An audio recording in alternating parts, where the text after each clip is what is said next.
All right, folks, it's time for out with and Necky. You're listening to Revolution Radio, freedomslips.com. You don't need to expect us. We're already here. Take it away, guys. Welcome to Shiny Side Out with Dave. And Mackie. Live from the studios in Sydney, Australia. If you didn't know it, Revolution Radio has a chat room. I'm not trying to be patriotic, patronising, but you know what? We're in there right now, and you can be there too. Simply go to freedomslips.com, and you can chat to us and listen from there. Check out our website, shinysideout.net, for more info, and follow us on YouTube, Facebook, and Twitter, or whatever you like, and please say hello. There are heaps of ways to listen to us. You can listen to the station. If you live in Kentucky, you can pick it up via FM, WZZR 101.3.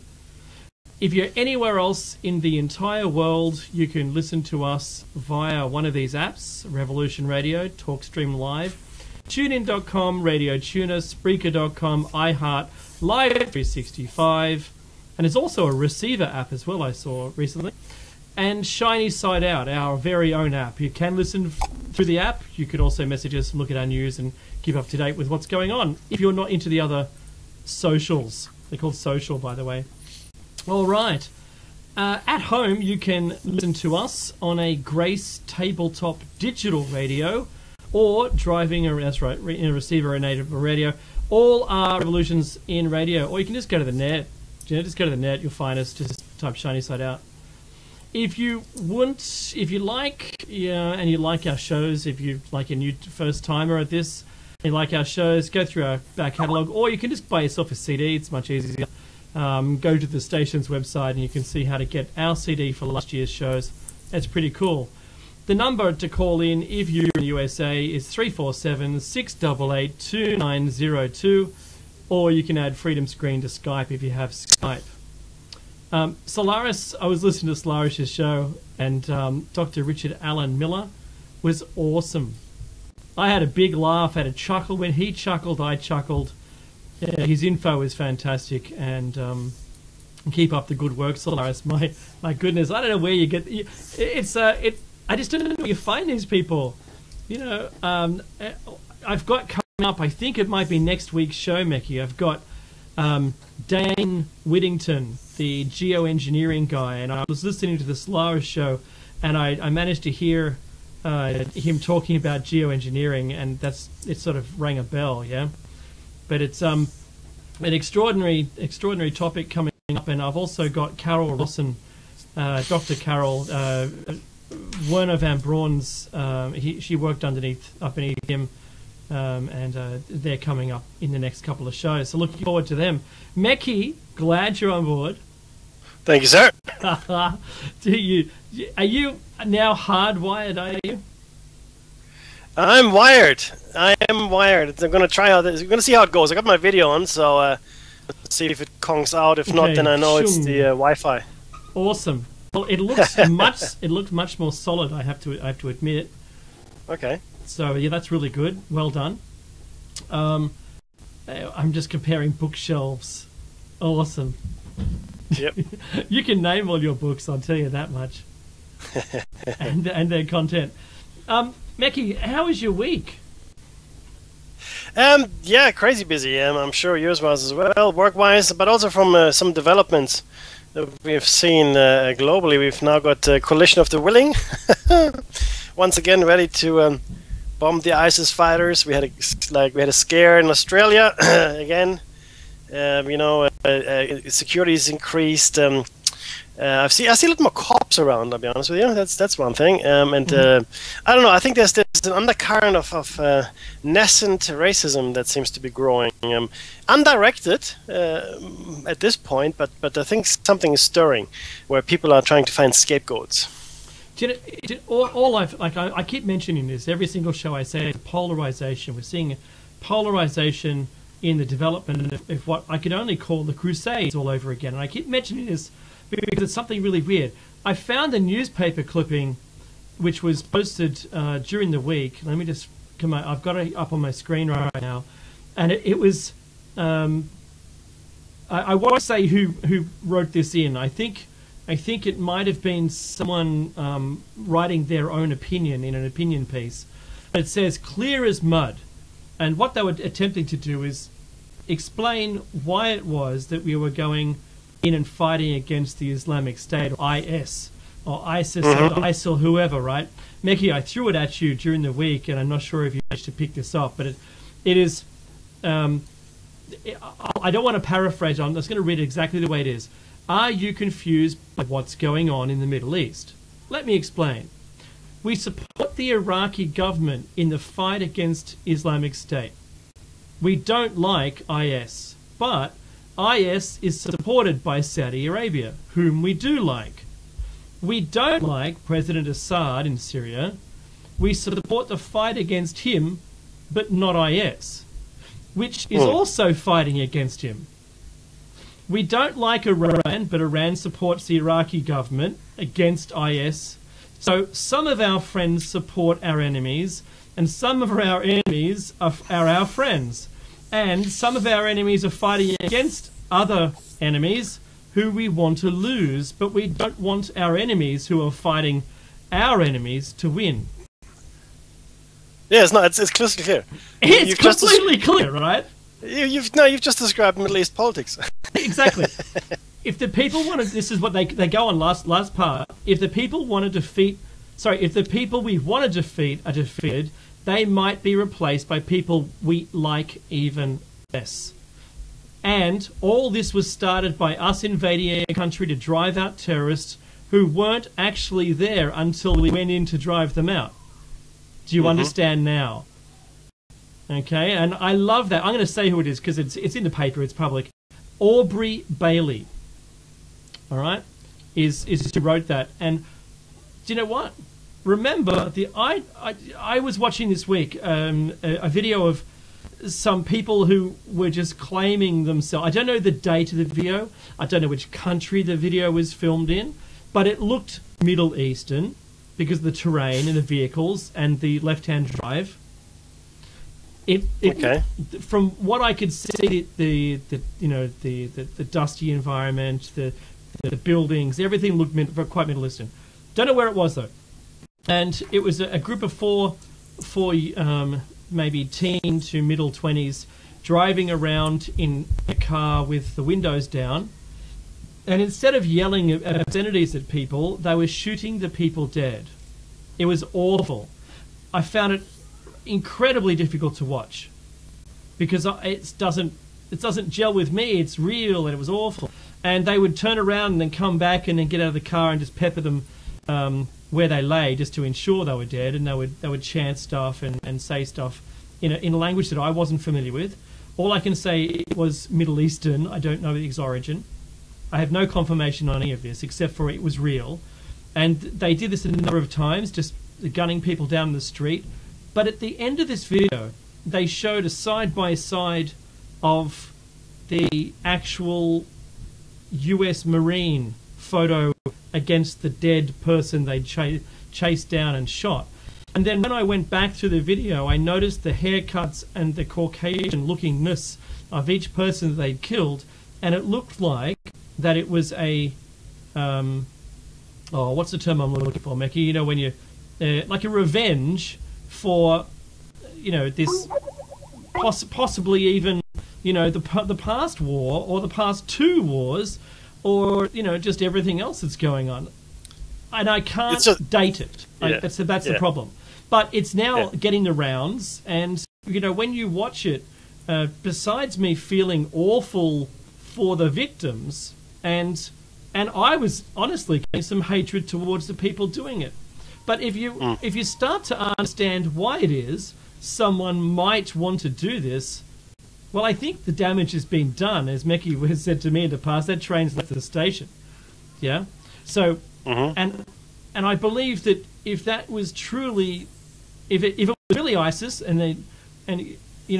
well, I'm sorry. I'm so sorry for everyone who's been afflicted by the ISIS group. And it seems terrible, but once again, it's just a media pushing it out using social media. Possibly this had a professional edit look about it. The faces were pixeled out. Someone was driving this. I yesterday, Meki, to do with this, right? Because Meki and I now live in a country where we have controlled media.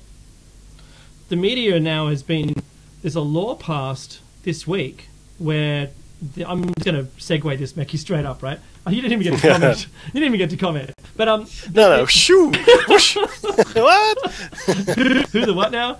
So this week, the government passed some laws to say that if you're a whistleblower, you'll spend time in jail if you actually release anything that's top secret. Despite it being real or not real, they just don't want another Snowden. The other thing was that if you're a journalist and you write something or say something, or it's aired or made public, that is either a current operation militarily, and it's divulging anything about it whatsoever, whether it's secret or not, and whether you know it's secret or not, it makes no difference, 10 years jail. I mean, you can't even report on something today without fear of being popped into jail for 10 years. And why is that? And I can only say it's just this ever-increasing creep of control over the media. Yesterday I watched a show on APAC, that's the Australian Pacific News Network, where they have a bunch of conferences, and there was a lady on there, there was a panel of 4 people, and one of those said, I have to paraphrase because it was a long sentence she said, but basically she said, since the 40s, the media and the government have worked together, and sometimes in opposition and sometimes together, to change to control the population, was basically what she said. That's what the media has done in partnership with the government. That's what she said. And she said now, in comparison to that, she boxed that and put it aside and said, well, social media is out of control. We can't do anything about it. We've lost our control. Because now people are able to say what they really feel, pop out video and, their opinions out there, and those opinions grow, and there's really not much you can do now. From a media standpoint, they feel like they've lost the war. And I listened to this panel, and they seemed disappointed about it. And they all agreed, the whole panel agreed, yeah, that's just we missed this one, didn't we, people? Mickey, over to you. Look, it is worrying, and it is worrying because the changes in the law that Dave is referring to refer to being anyone's machine being able to be accessed. Absolutely. Okay, it is not just journalists or reporters or people in the media, everybody, and the power specifically is around copying, deleting data on your personal computer. Okay, access, modify. Did you say yep. Copy, delete the data? Yeah. The data, modify it as well. Yep, and access it, of course. And access it, and on your PC. Yeah, that's right. That's exactly right. So this is a problem now. In countries like Singapore and even China, you expect that there's a clampdown on free speech and so forth. And I have to say it works. Singapore and China are working countries. It works, and maybe people need that. And I have a very strong belief. This is my belief, Dave. My belief is this: people always have the government they deserve. Okay. Mm-hmm. Ooh, we hate you. Don't hate us. Don't hate me. Don't hate Dave. Mm-hmm. It is true because, again, Jeff is nothing, and I've mentioned this many times before. Mm-hmm. From time to time, the tree of liberty needs to be watered with the blood of patriots. Now, you don't have to take that literally, but you should certainly take it metaphorically. Meaning, once in a while you have to stand up and say something, do something, or disagree with something that doesn't feel right, doesn't sit right. You know, I mean, these are pretty stringent media laws. In the States, it's pretty bad as well. Other countries have them as well. I mean, this is the first time it happened for us. Now, and there's also, interestingly enough, ASIO, and this is part of this snippet here as well, Dave. There's now a protection from civil and criminal liability for ASIO officers. Now, ASIO is like your CIA or Secret Service, but it has got a mandate for outside. So I guess it's also a bit like the NSA. So it goes inside and outside. Yep.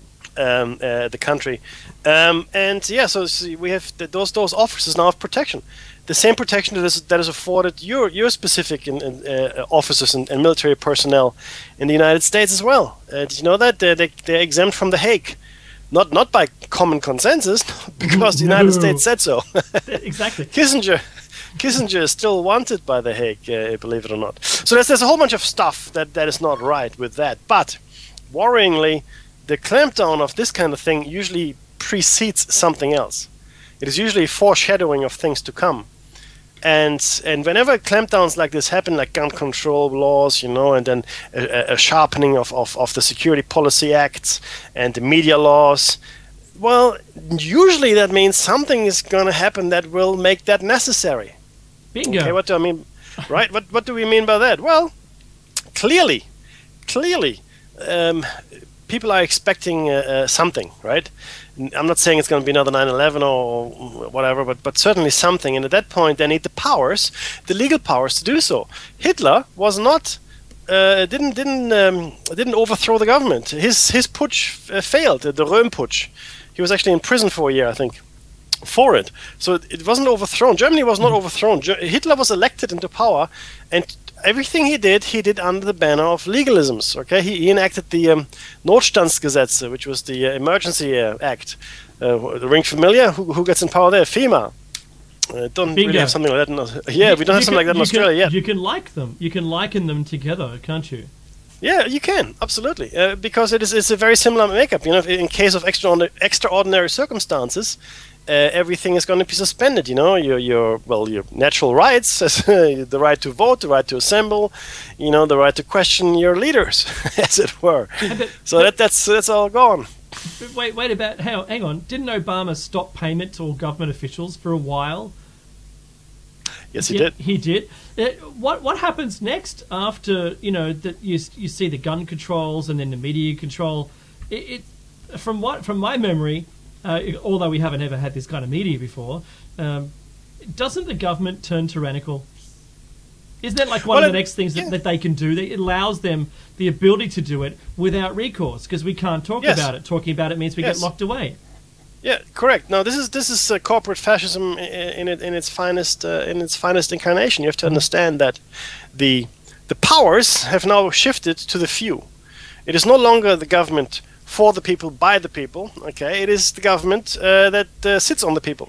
Okay, they sit on you and they squeeze every last drop of blood out of your body if they can. So it is not longer that. And in fact, globally, we've seen a shift to eradicate the middle class, to swell the numbers of the underclass and the underprivileged and the poor, and to bolster and bloat the wealth, but not the numbers of the elite. Okay, the elites is a small group only, and they're happy with that. They like it. They like it when you're licking their boots and you know, trying to make a living in their world. So this is the shift that we see now, and tyrannical, absolutely, Dave, absolutely. It's a tyranny. In fact, not really disguised anymore. You saw what happened in that, and I forget the place in America where the unfortunate African-American youth was shot, and the next week another one was shot, and it came to civil unrest. Yes. Maybe instigated, maybe otherwise, but you could see, and I was listening to ABC News Radio in Australia, and a reporter made a very interesting observation. I agree with, and I'm sure you will as well, Dave. He said that most of the police forces in the major cities, in American cities, are in fact now little paramilitary organizations. They're little armies. Okay, they're decked out like armies. They've got armor suits. They've got helmets, shields. You know, they got assault rifles. They've got armored vehicles. So they're standing battalions. Forget the National Guard. Okay, I'm talking about the police forces in certain cities.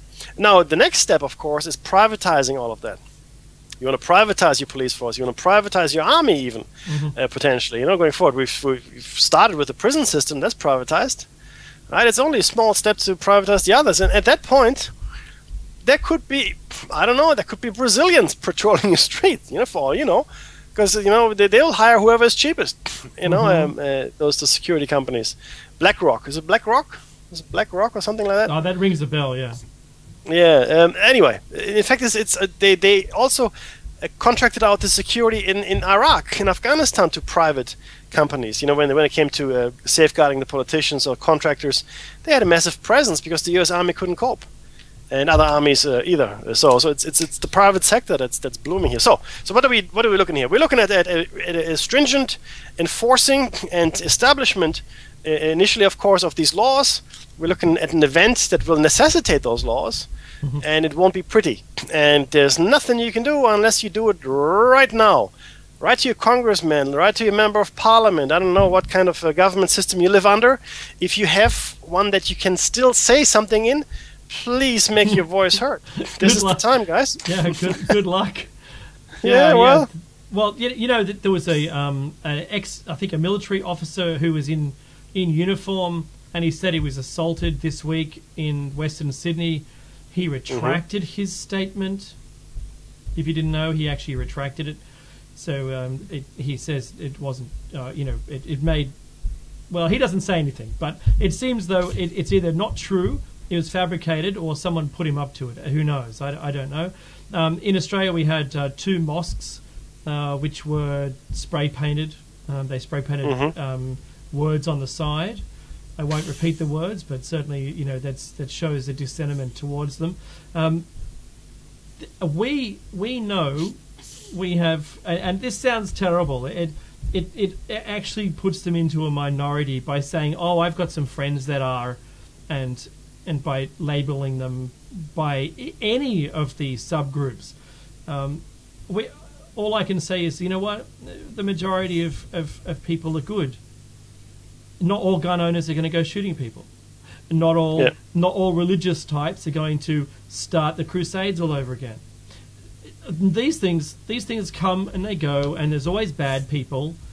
Whether they work for the Catholic Church, whether the very few bad people work for the Catholic Church, whether the very few are military or government or whoever they are, you just don't want them in the power seat, because if they happen to be there, then you're going to get whatever they've wanted to happen will happen.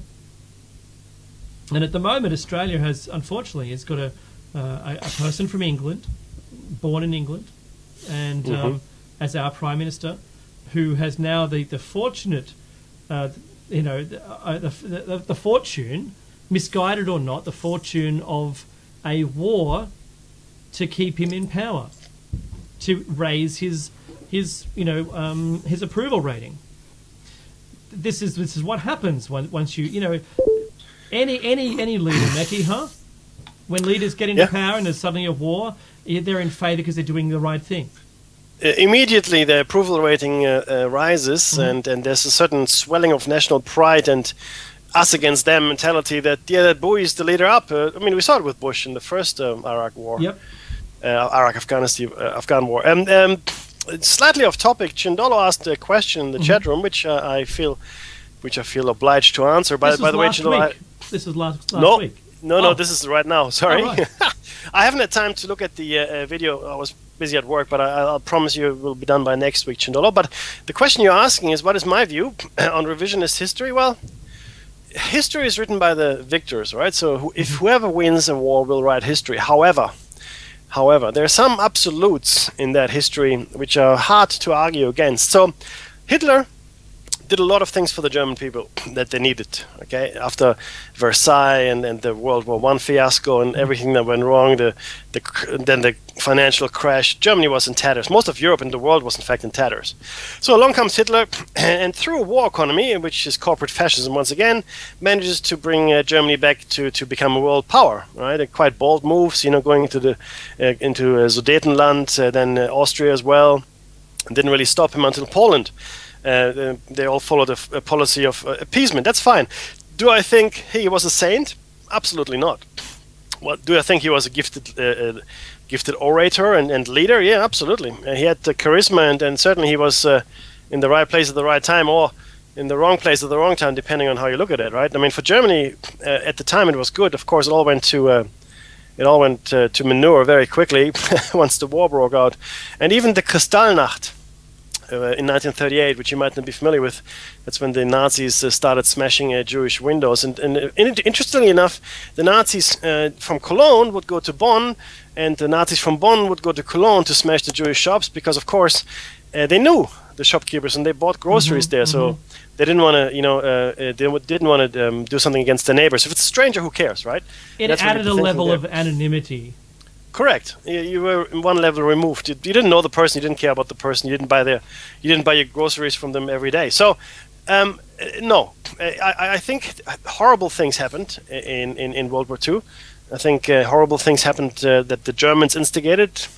I would not deny the Holocaust. My immediate relatives almost went to Auschwitz, even though they were, in German employ and German themselves. But my grandfather was a forester, and as such oversaw a camp of laborers, British air troops mostly, and he treated them too well. And he also didn't join the party, and he didn't want to wear the pin. He said, I don't want to do that. And lo and behold, he was sent to the Eastern Front in Breslau when he was 45, so this was in 1944, with only a few months left in the war. He was wounded, lost his right arm.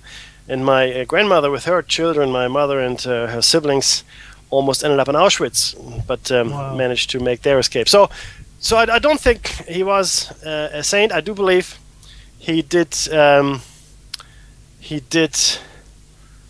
Well, he did do things for the German people, and then just it deteriorated very rapidly. The Allies won the war. Well, yeah, the Allies won the war. That is correct. But if you really look at it, you will see that a lot of the Nazi politicians, middle management, of course, not the top guys, as well as the Secret Service and army and scientists and so forth. Yeah, the technical came across. Exactly, not just into Russia, not just into the US, but also into Russia, and not just Germans, but also Japanese, as we explained when we discussed Ebola and potential weaponization. So that's all I want to say about that. That's all I want to say about that. There's probably another show coming up on that. Let's get back on point here, though, Dave.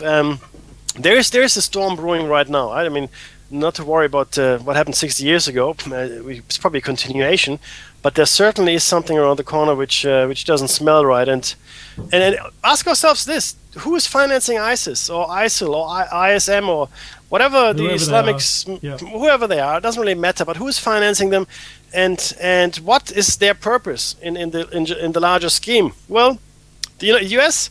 didn't have a good reason to bomb Syria. They didn't have a good reason, and now they do.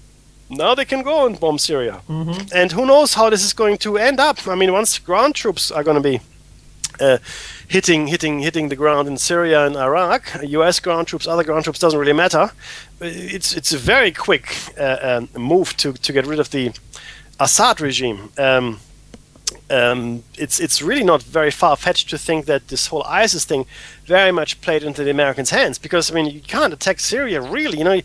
You screwed up in Afghanistan, you screwed up in Iraq. There was no weapons of mass destruction. No one believes you anymore. So what do you do? Oh, well, you know what? We're helping defeat ISIS. That's what we're doing. We're helping. Yeah. Who's funding you? You are. Okay. No, but we're still helping.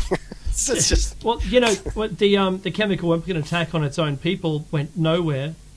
The public approval rating to go and attack them was so low, they failed.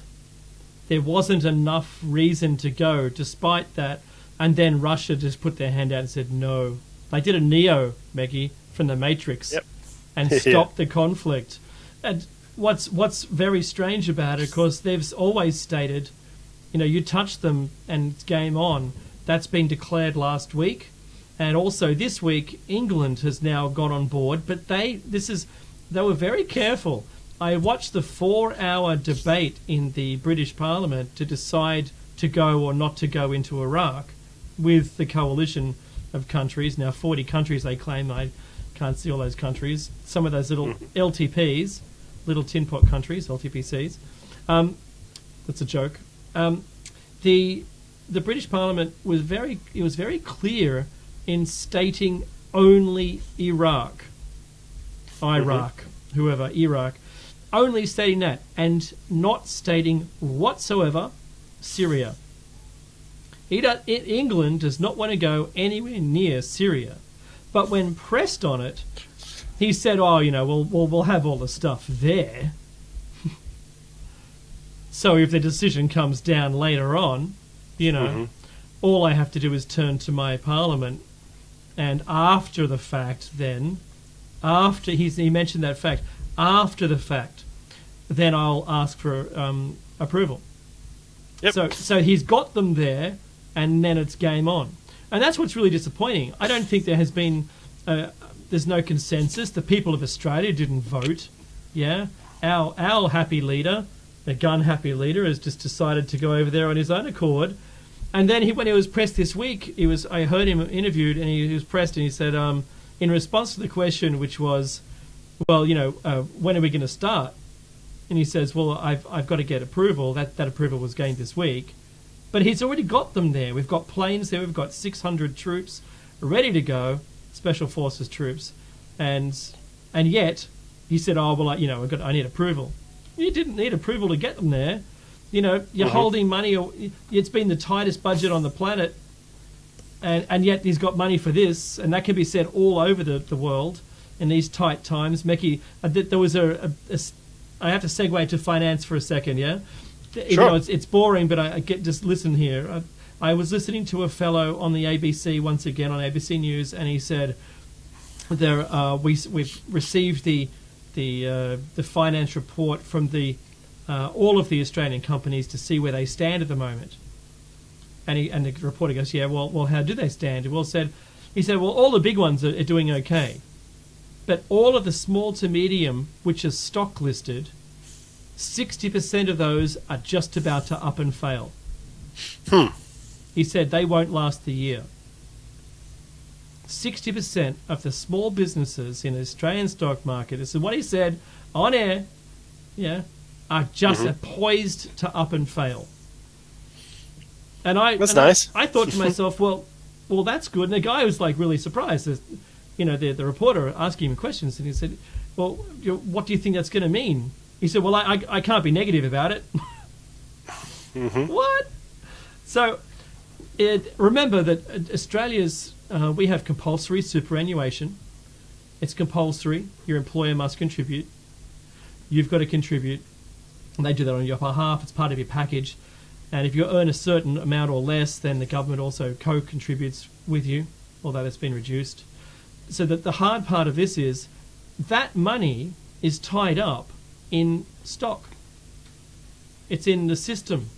And the last time we had a GFC, I lost at least 50% of my superannuation value as a fund, and I haven't even gotten back to my 100% yet.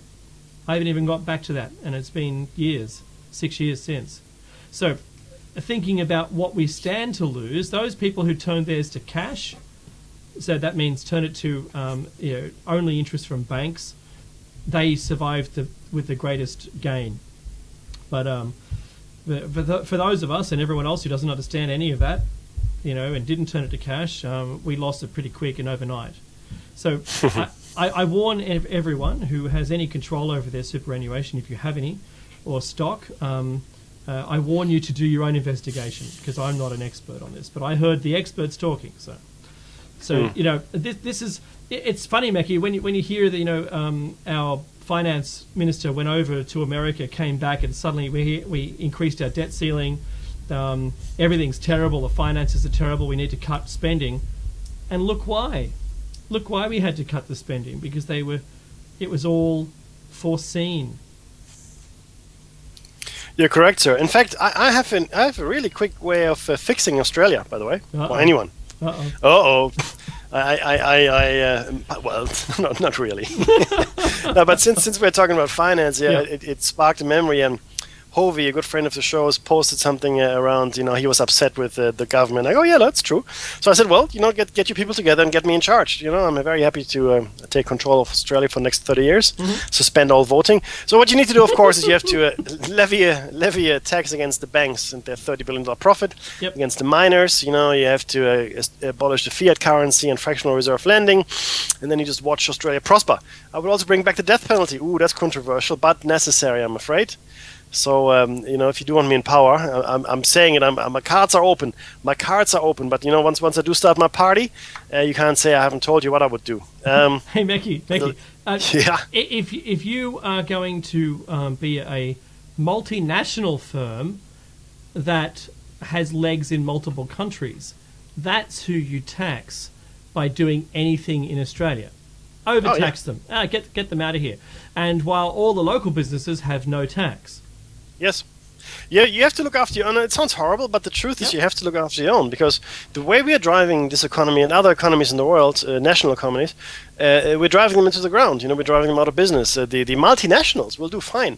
They move their money about, and even their centers. It used to be a factory, used to be a tangible thing. It was fairly solid. People really were reluctant to move countries. Not so today. You can move your production facilities very quickly. Your production will move from India to China in a week or two.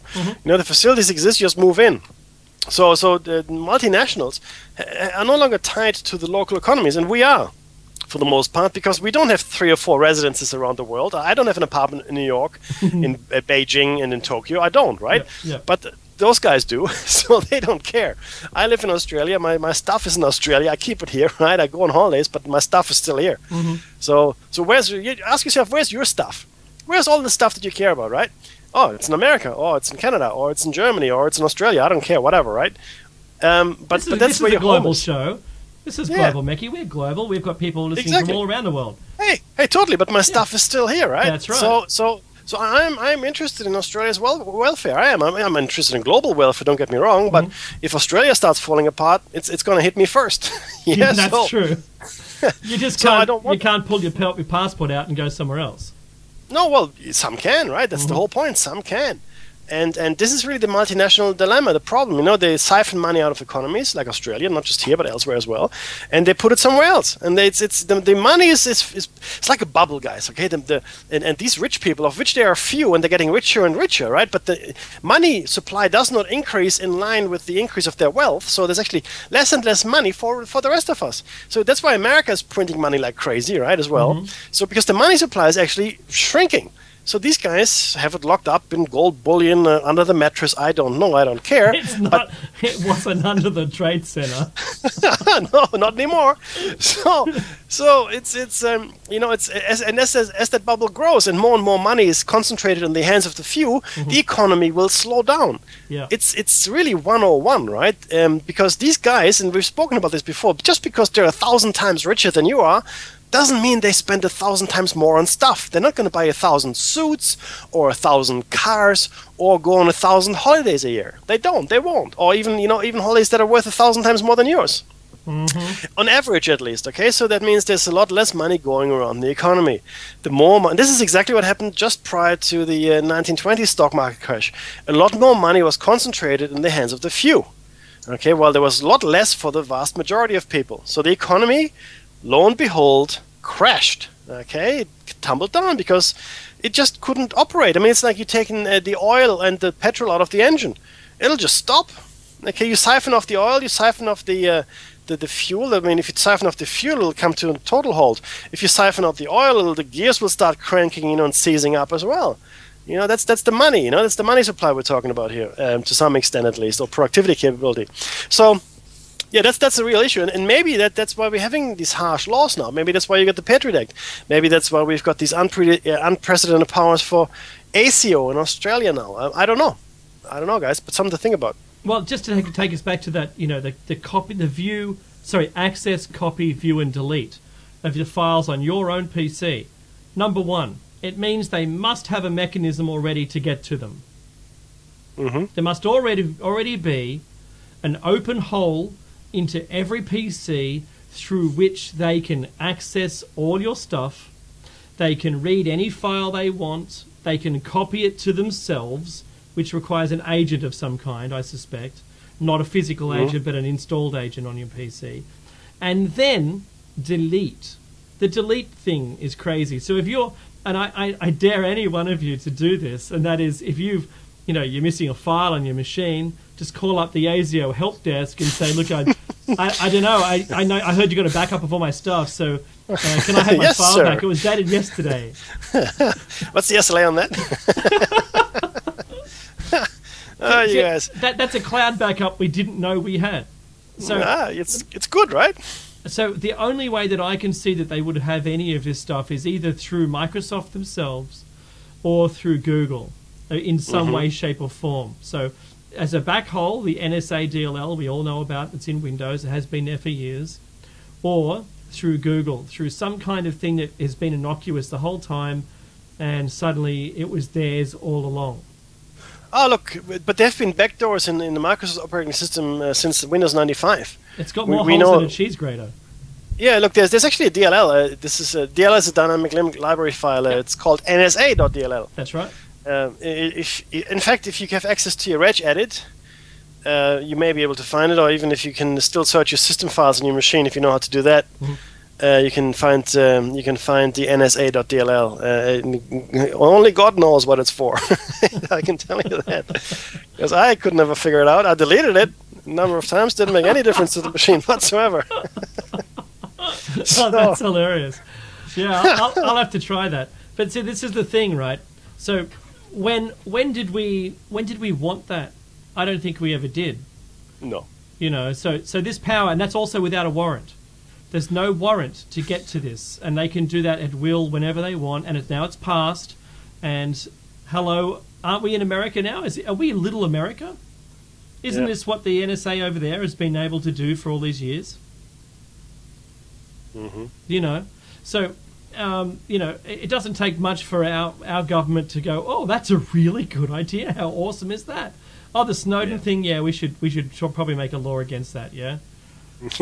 and journalists, who doesn't hate journalists? That's what they've said to themselves. Yeah, okay, let's make them so afraid that they can't report on anything. Yes. All we're going to see is funny cat videos on the news now, for sure. Yes. I made him laugh. This is it's true though, guys. What Dave said here. I mean, in fact, what we have right now is a high degree of self-censorship, right? Yep. We shared with you the case of the Fox reporters that wanted to bring a certain story in a certain way, but they weren't allowed to, and eventually they were fired over it. And the court, in fact, ruled in favor of Fox, saying, yeah, well, that's right. You should not be able to tell the truth if they tell you not to. Essentially, that's not what they said, but that's essentially what it meant. So there's a lot of self-censorship within the media and journalism. We had vigorous is the word, vigorous debates on Facebook with a gentleman that I went to school with in primary school. In fact, I was in that debate too, by the way. I know. Who now lives in the States and he's a journal, I think. Boy. And he and I raised the point. Do you think it's a good idea that the media ownership in the States and even globally has been so focused now and crystallized into almost 5 or 6 corporations, at least in the States, right? 5 or 6, instead of having hundreds of people owning the media. That's what Mickey asked him. Yeah, 5 or 6. He goes, yeah, that's great. That's a good idea. That's fantastic. Well, obviously, what he's then said to me, obviously, you think they might use that power for their own benefit. Yeah, I would actually, but they wouldn't do that. People don't do that. No. People wouldn't use that kind of power to benefit themselves. Of course not. Really? I'm the crackpot now, right? Okay, whatever. It's okay. I'm the crackpot. No, but the problem here is that, of course, people, I think, would use that kind of power because they say power corrupts, and absolute power corrupts absolutely. That's now, true. So that was really. I mean, I thought this is a very interesting statement for a journalist to make. Because there are editorials that don't tell you everything. There are rules and guidelines around what you can and cannot report. And there are a lot of stories that we just never hear about. In Australia, we're lucky. We've got 2 publications here. One is called New Dawn, and the other one is called Nexus Magazine. And they bring censored news. They every week or so, especially Nexus, they have they have things that didn't really make the mainstream, only maybe once like a blip, and then it disappeared, or they didn't make it at all. And so we can stay relatively well informed, and thank you to the editors of Nexus and New Dawn for that. But this is a global phenomenon. I mean, some things are just not reported on, or only reported on marginally, right? They don't make the front page, and the people are looking at pictures of cats. That's right. And it's true though. You look at how many YouTube hits that thing gets. Hundreds of millions. Yep. Right. Yeah. So this is the issue. But it is a self-censorship. I mean, there might be some journalists out there that's still happy to report the truth and do some research and investigation and so forth. But you also have to realize this: there aren't that many journalists out there actually doing that. I mean, a lot of them are killed every year, like 70 or 80 are killed every year, right? That's the statistic we shared with you before. Now, but if a news story breaks and everybody picks it up, then they probably don't do any follow-up on that. They just pick it up. So one news source reports it, and then every other news source picks it up. But it's still only a single source they got it from, right? And then it just percolates down the track, and even if it's a little tiny little town newspaper in the middle of Oregon or whatever, right? They don't have the money or the budget to send people overseas. They just pick up whatever AP or Reuters or he just said the big two names. They just tear it off. It used to be on a fax. They used to tear it off the fax and just print it the way it was. Now it's an email. In fact, it's a tweet. Yeah. Tweets are very popular. I've got the AP and I've got the Reuters tweets on my, I follow them so I can see what's going on, and I could very well just be a reporter like them, and they're just reading the feed. What report? The reporting is one thing. Journalism is another. So, being a journalist, as we spoke to Jim Mars, one of the best journalists, investigative journalists in the world, the investigation has disappeared pretty much from everything, and all it is just tearing off the feed and reading it out. So, we feel sorry for all of those people, and you know what? If you're an anchor on a news for a news network, or if you happen to be, because I'd love to get this thing would be great to go viral, right? So if you happen to be one of those, or if you're actually a journalist doing the hard slog out there in the street, how many times does your boss say, "No, we're not going to run it"? Yeah, I'd like to know. Send me an email, and don't hate me emails. Just tell me. Yeah, but they probably wouldn't want to share that information, Dave. They can remain anonymous. We won't mention them if they ask. Yeah, but even if, let's say that happened, I mean, maybe it doesn't even have to.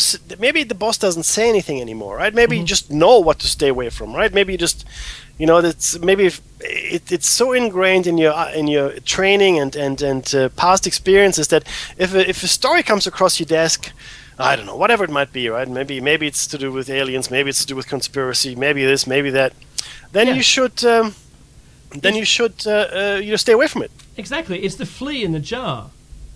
Yes. Your boss is the lid. You're the Yes. flea. They put a flea. You put a flea in a jar, and you tap the glass. It hits the roof and goes, "Oh, I'm not doing that. It hurt." And then you can take the lid off, and it won't jump out. Yeah. So the same thing with your boss. You approach your boss enough times with a story with a particular slant. It's called a slant in journalism, and they just don't like it. Right. Okay. I'm not going to do that again. In fact, they did. I don't know if we've shared this with you guys before, and I think we've spoken about this, Dave. There's an experiment people did with monkeys. Sorry, apes, I should say. With chimpanzees, right? Yep. So imagine 10 chimpanzees in a room, right? And they're all wired with electrodes, so they can get electric shock. If the scientists so desire. And there's a mountain of bananas, right? And then so every time a chimp goes to that. A mountain of bananas and picks a banana, all the chimps are getting a shock.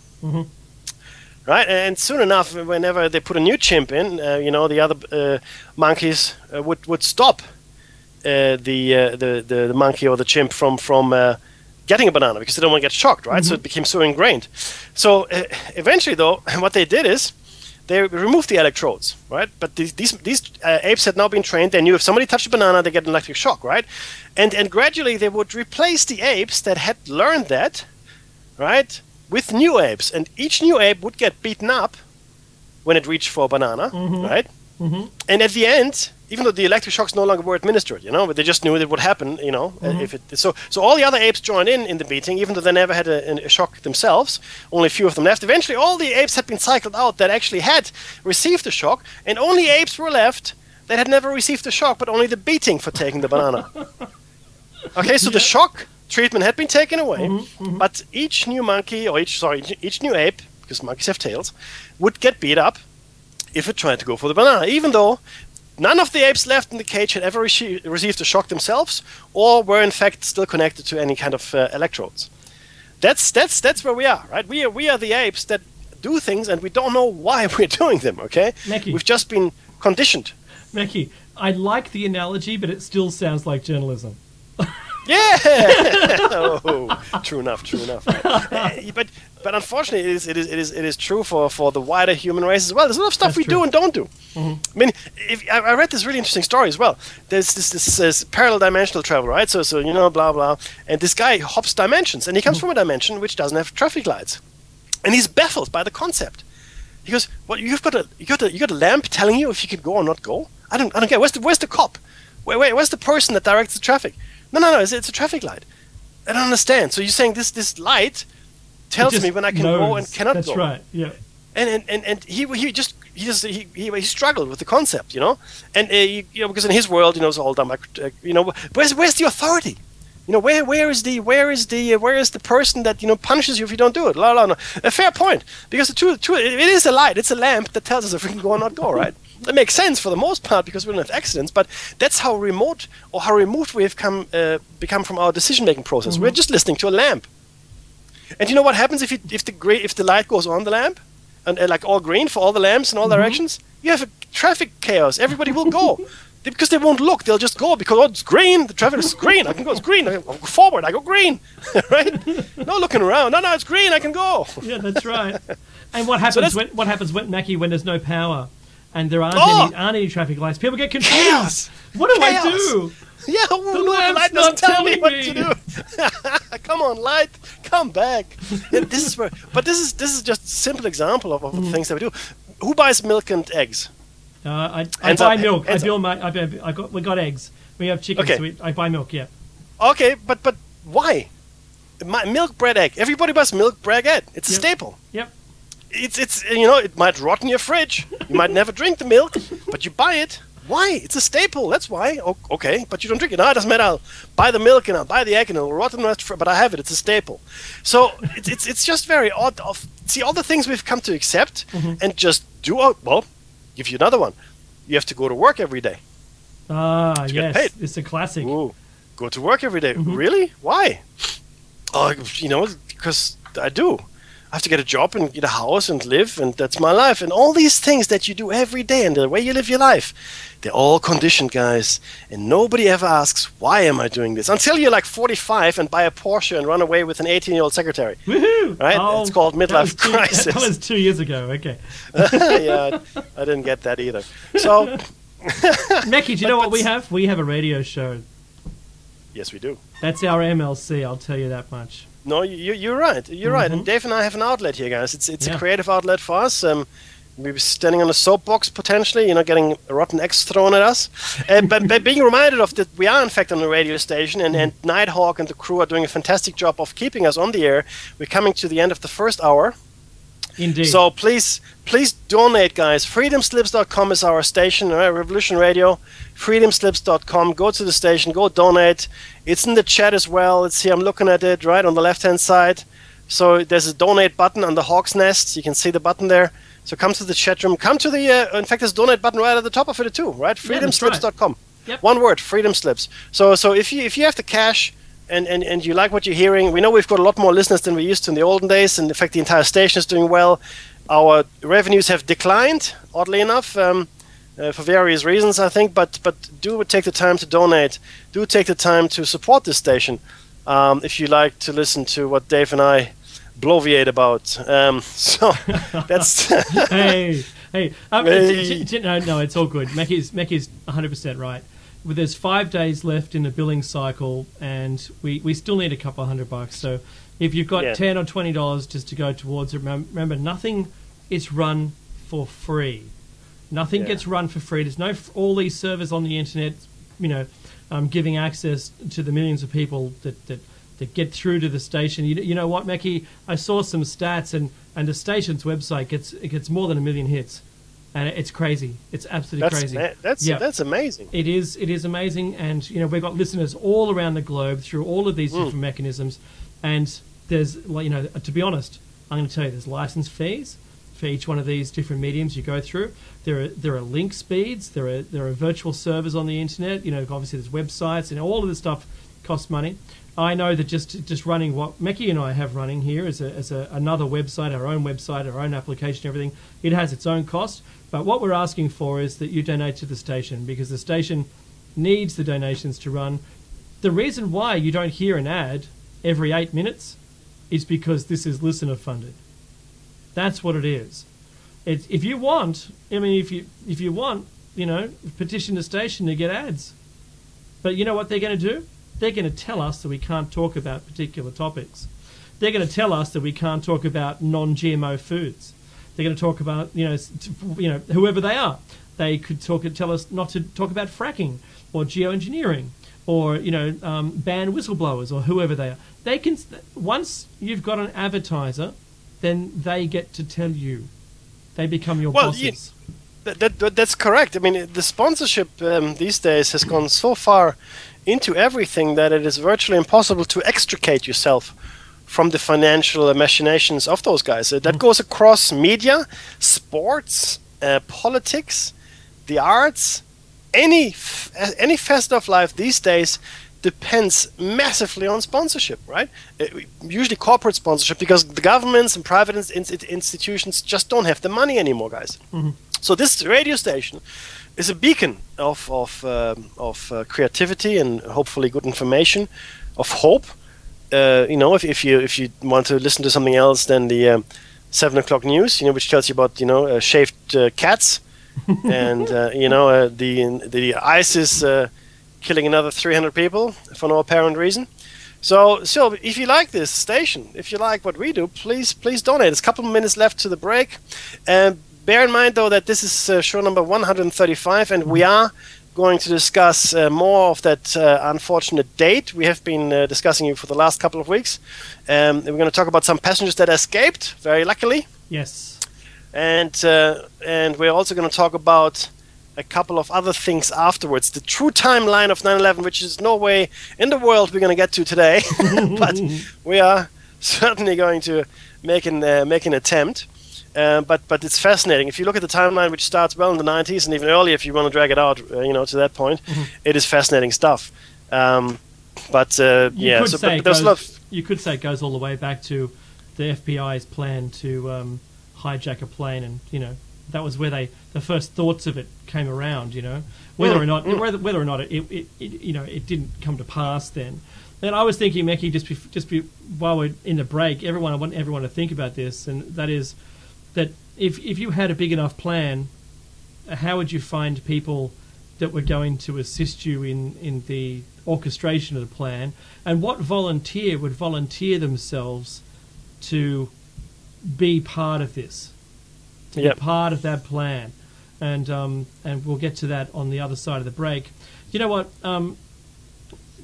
Nothing surprises me anymore, Mackie. I don't think there is anything that surprises me. I would be surprised by an outbreak of common sense. I would find that surprising. No, I would. I go, oh, really? I can see the headlines now. Common sense becomes everybody. Governments in retreat. Take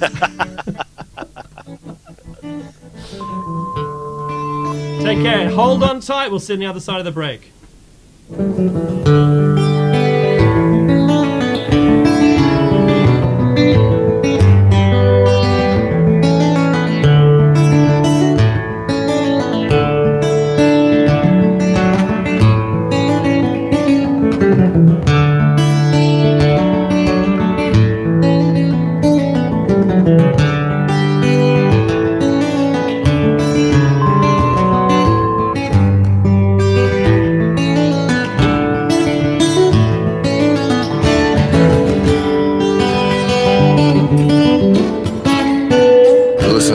Revolution Radio at freedomslips.com. And we'll be right back after this message.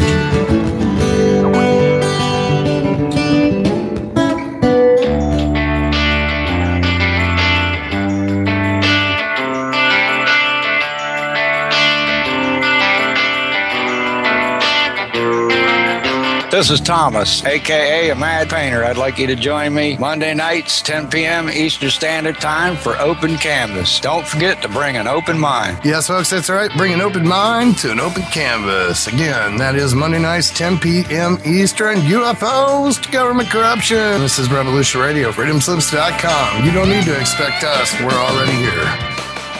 There is no denying the world is awakening. We see it in the global uprisings and demonstrations of the people around the planet and the new way of thinking and living that is arising naturally within each one of us and our communities. I have been a major player in this global shift and movement for over 20 years and have helped tens of thousands of people around the world change their lives and find their voice in order to help create the paradigm change we so desperately need. Join me here at Revolution Radio on the Just Bernard Show every Tuesday at noon Eastern Time for 2 hours of powerful interviews and discussion with some of the most influential visionaries of consciousness, alternative media, and suppressed knowledge. We promise to reveal the real matrix and empower your human experience.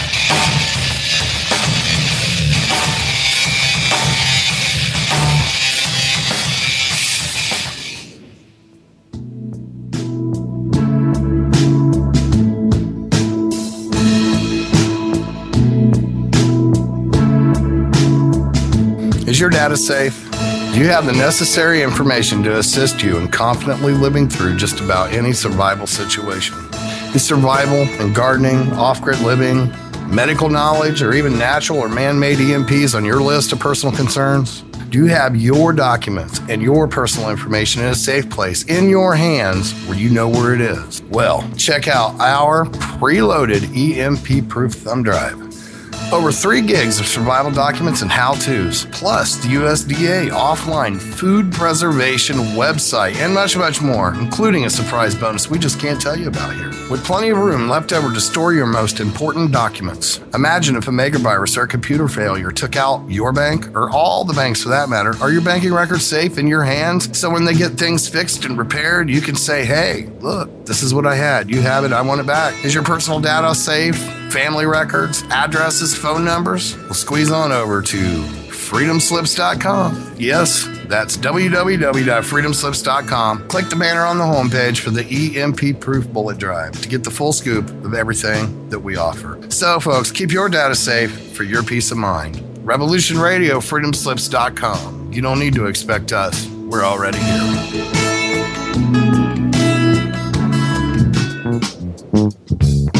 Thank you for tuning in to Revolution Radio at freedomslips.com. If you plan to call in and speak with one of our hosts, please turn down your radio and separate yourself from any background noise and wait for the area code to be called on before you speak. And don't forget, Revolution Radio freedomslips.com is listener supported. So stop by the homepage, freedomslips.com, visit the site support area to help support the host you're listening to's airtime. Thank you. Revolution Radio freedomslips.com, where the truth never sleeps.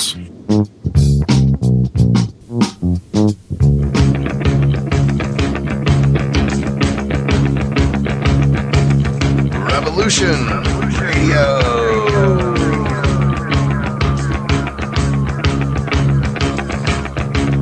You're listening to Revolution Radio, freedomslips.com, 100% listener-supported radio, and now we return you to your host.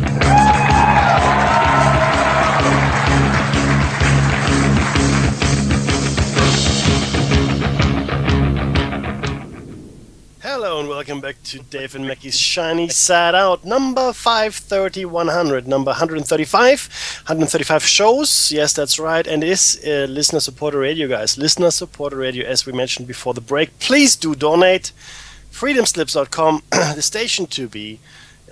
Without you, esteemed listeners, we can go nowhere. Now, 135 shows, Mr. Dave.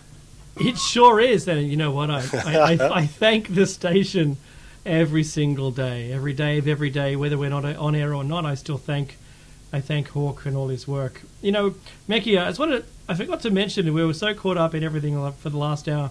Just real quick, the Ebola total as it stands right now is in deaths is 3,091 from the current outbreak since January. 3,000, it broke the 3,000 mark. I was watching a couple of the websites report the deaths, and I had to get this from the WHO from a PDF, which it's a shame because the outbreak tracker has ceased to track the outbreak.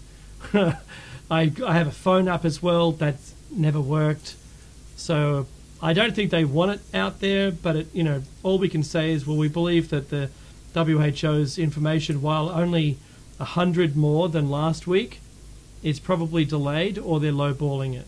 That's all I can suggest.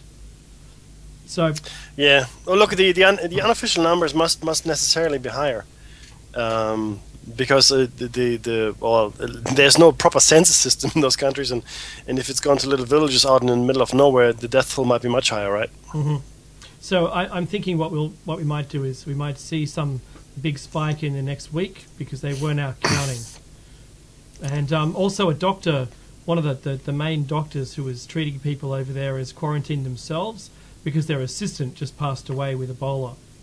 Remember, it's not 21 days for everybody. Some it's 3, some it's 5, some it's 8, all the way up to 21. So just on the other side of a weekend, you may not come back to work. Oh, what happened to them? Oh, they died. Right. So I better contain myself, and that's what the doctor said.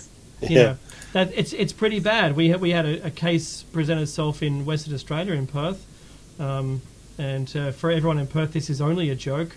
Perth is a satellite city. They didn't launch far enough. Any further, it would have plopped into the ocean. It's the furthest and most remote city on the planet, being so far away from anything else, and that distance may very well have helped everyone. Although they claimed the case was negative, it wasn't Ebola, but we're moments away from it, people, from it being in our own country. So just be careful. Yeah, that's right. It's almost inevitable, they say at the CDC and the World Health Organization as well, just because of the way we travel and how quickly people get about. And the incubation period is 10 to 20 days. Incubation 10 to 20 days. Okay, guys. So you can go around the world in 10 days. In fact, in half that. So in 2 days, you can have stepped in a lot of countries, all right, and got back to your origin. Meki, Sorry. Just need to quickly say something to Thunderbird in the chat. Mm-hmm. I agree with you. MH370 is a mystery, and we've spoken about this at length. I'm not sure what else we can add to it at this point. Dave, do you have any more information on MH370? All I can say is there's an absence of information, like you've suggested there, MH370 Thunderbird, and that is because the government isn't reporting on it.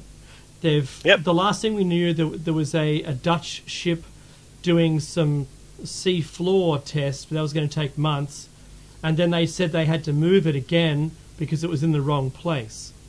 That's all I can say. That's all we know. I still have the sneaking suspicion it flew into Cambodia, but that's just me. I'm alone on this one because it's my own. I've got a hunch, and you should go by hunches.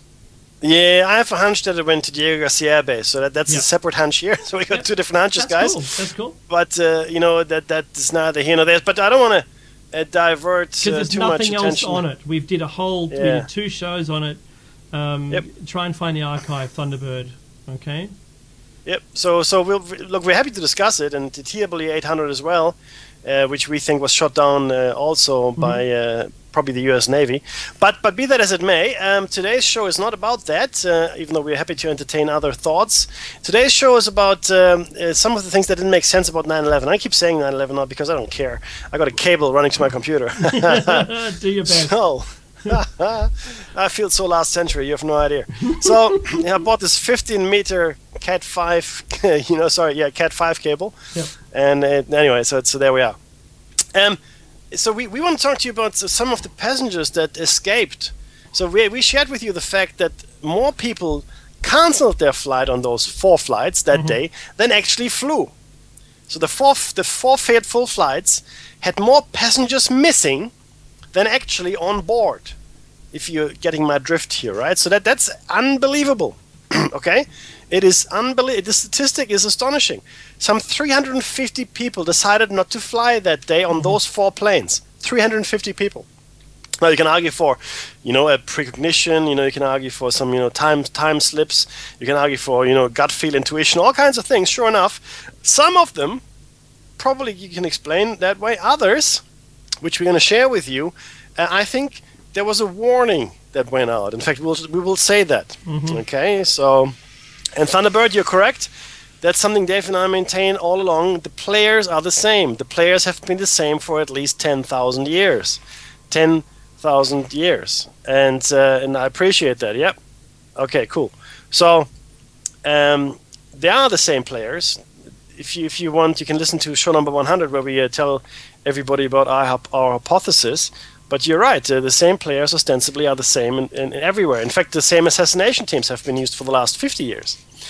Now, so Dave. Meki, the 350 people that cancelled on that day, cancelled their flights. They cancelled their flights, or they ran late, or something, yes. For whatever reason, yep. The Boeing 767-300 configuration comes in 2 different flavors. A 230 seat and a 254 seat. Now, we know that not every flight is full.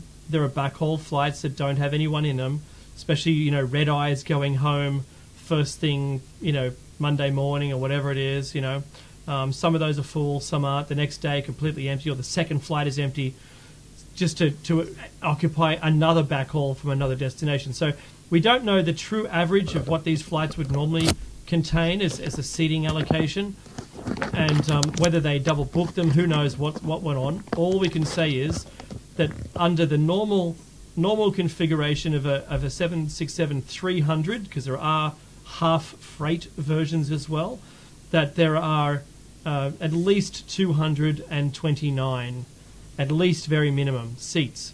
So how many of those, I'll leave that up to you and some further research, just letting you know. Correct. And so, yeah, look, we want to share some names with you, some famous names as well. So the first one was actually Seth MacFarlane. Yes, that's right. Really? Yeah, American Dad, Million Ways to Die in the West, Ted. Seth MacFarlane didn't fly. He missed his plane by 10 minutes. He was very, very fortunate. He arrived 10 minutes late for his flight. Who was the next one, Dave? Mark Wahlberg. Marky Mark. That's the one. So just before 9/11, he was in Boston for a children's charity he ran, and he was scheduled to return. But a friend of his told the National Enquirer, said instead of flying to LA on Tuesday, he decided to leave Boston on Monday night, flying to New York to spend time with his friends before flying back to LA. Just missed out. Yes, sir. Now, and this is where it gets interesting. There's a couple of cases here now, and there's a few more down the track, where it is clear that somebody was warned. So this is Mayor Willie Brown, the mayor of San Francisco.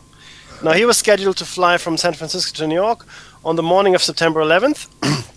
On the eve of September 11th, Brown was allegedly warned that Americans should be cautious about air travel. Things that make you go,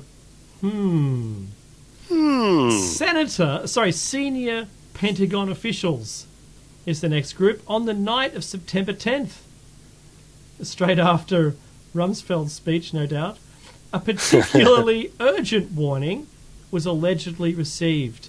This led some senior Pentagon officials to cancel a trip scheduled for the morning of September 11th. Yes, that's right. Now, I'm going to skip a few here, but Edward James Olmos was among them, right? And Anne Hesh, James Presley, yeah, you know all the names. Sacha Baron Cohen. Anne Hesh, like, she's not crazy. Is she not crazy? Sacha Baron Cohen of Borat and Bruno fame. Yes, sir. Yes, sir. Even Bobby Farrelly, right? Writer, producer, director. Dumb and Dumber. There's something about Mary. Yeah. Yeah, the Farrelly brothers, you know? Yes. So we're moving to... Jay Johnson, a ventriloquist as well. Correct, sir. Correct. Were there any mimes? there were no no mimes that I know of. They But must then have as not, we as- not got the warning. yeah, that's right. So there are a whole bunch of interesting ones here as well. The full list. We also have a link, of course, but the full list will be at the website, and there's also a site coming to. But there's a couple here I do want to share with you specifically. There we go. Here we go. This is the FBI stuff. Okay, now this is Tatsui Su. Someone called, this is the source is the FBI here, right? Someone called Tatsui Su lived in Australia, was originally scheduled to fly on 175, but changed to another flight. The FBI was unable to locate Su and find out whether they had changed their reservation. Li Chin Liu, a person from Singapore, the source is also the FBI, and Li Chin Liu had a reservation on flight 175, but changed to another flight as well. And the FBI was also unable to make contact with Liu after September 11th. Guess what? Brett Thompson, originally scheduled for flight 175 as well. FBI also unable to locate him after September 11th. That's 3 people that changed their flight that have not been able to be contacted by the FBI. Since? Since, yes. No. Yeah, very, very, very strange, I think. Mackie, but then what I'm was just the me. code 5? I'm just going to read code 5. Please, the read code 5, sir. The members of an up-and-coming teen R&B group called Code 5, which I think it means there's an arrest. Code 5 in a hospital is or is that Code Blue? I don't know. Allegedly lived to tell about their good luck because their original travel plans to take the ill-fated American Airlines Flight 11 from Boston to LA were scrapped at the last minute. To save money, their manager, that sounds plausible, to save money, their manager had switched the band to a cheaper flight. That's hilarious. But the list is extensive. Like, I'm still scrolling, guys. We're scrolling through the list. It's crazy. There's something very interesting. There's Interavia Pakistan Limited, right? Now, the FBI learned that shortly after 9/11 of a particularly notable instance of people booking seats on Flight 11 but then missing the flight were the Interavia Pakistan Limited. So Linda Emily, an employee of a company that operates an airline reservation website used by travel agencies, had noticed a suspicious occurrence of 7 individuals reserving seats but then failing to turn up for the flight. And Emily found, this is the girl that works for the website, that Interavia Pakistan Limited, a travel agency based in Karachi, had booked 7 seats on Flight 11 on the night of September 10. These were for individuals with the names Mr. K. Cooper, Mrs. S. Cooper, Mrs. A. Cooper, Mrs. P. Cooper, Mrs. O. Norris, Mrs. E. Norris, and Ms. W. Norris. At the same time, reservations had been made for these 7 individuals on another aircraft, TWA Flight 342 from LA to St. Louis, which was set to depart on September 11 at 7:55 a.m. Pacific Time and arrive at 1:24 Central Time. As this plane would have been in the air at the same flight as Flight 11, the 7 individuals could not possibly have made use of both of their reservations. The FBI, which interviewed Emily, identified a number of oddities with the reservations that, it stated, required further inquiry. These include the fact that no first names were given for any of the 7 people who made their reservations, which is a violation of American, in fact, international airline policy. You cannot book a flight without your full name. It has to be the same as your name on an official document, such as a driver's license or passport. If those 2 names do not coincide, you cannot board. I know, because my brother's name was off by a letter. We were at Singapore airport for 7 hours. 7 hours. A letter was wrong. A letter in my brother's name. Okay, can't get on. It's not you. Yes, it is me. No, there's an H. Yeah, but I didn't type the H. Yeah, and further, there was no information regarding credit cards, addresses, or telephone numbers. Okay, nothing. So all the reservations were made through a Pakistani travel agency. None of the individuals had surnames normally associated with Pakistan. Not too many Coopers and Norrises in Pakistan, I would gather, but who knows, right? And furthermore, none of them had a travel history with American Airlines. And all of the tickets were one-way only. Oh. Now, we don't know if the FBI conducted any further investigations, but it certainly is odd. Very, very odd. Yes? Absolutely. I think so. Completely. Another person, this one strikes me, Mackie, this is the Barry Boykoff. So it's weird, right? Barry Boykoff, CEO of the security software company Netigrity, was booked on Flight 175 in order to attend a conference in California, but missed the flight due to various delays on the way to and at the airport. These included a truck breakdown within Weymouth, a 6-car accident on the expressway at East Milton Square, and a work crew on the access road to Ted Williams Tunnel. Boykoff told the FBI after he arrived at the airport, Boykoff was delayed by a security officer who wanted to check his briefcase.